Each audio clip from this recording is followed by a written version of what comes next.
The humans live in time, but our enemy destines them to eternity. He therefore, I believe, wants them to attend chiefly to two things, to eternity itself and to that point of time which they call the present. For the present is the point at which time touches eternity. Of the present moment, and of it only, humans have an experience analogous to the experience which our enemy has of reality as a whole. In it alone, freedom and actuality are offered them. Our business is to get them away from the eternal and from the present. With this in view, we sometimes tempt a human, say a widow or a scholar, to live in the past.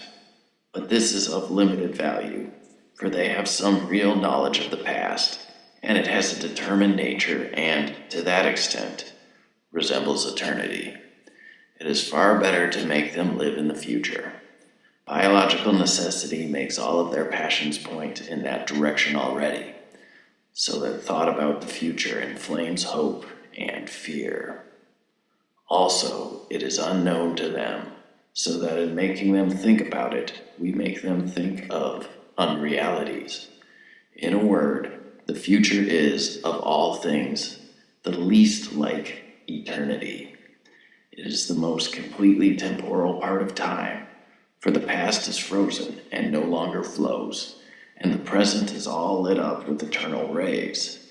Hence, the encouragement we have given to all those schemes of thought, such as creative evolution, scientific humanism, or communism, which fix men's affections on the future, on the very core of temporality.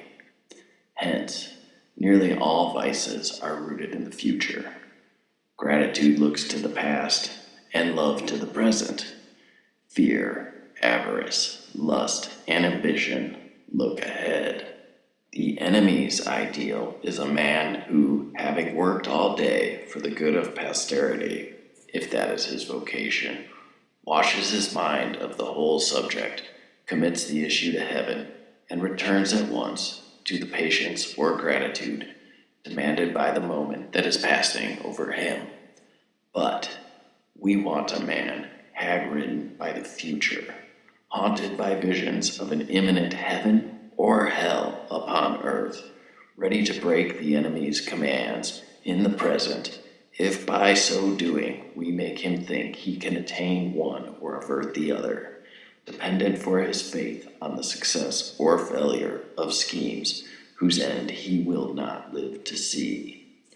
We want a whole race perpetually in pursuit of the rainbow's end, never honest, nor kind, nor happy now, but always using as mere fuel wherewith to heap the altar of the future every real gift which is offered them in the present. Because in the present, there and there alone, all duty, all grace, all knowledge, and all pleasure dwell. His state is very undesirable, and should be attacked at once. Here again, our theological arm has done good work.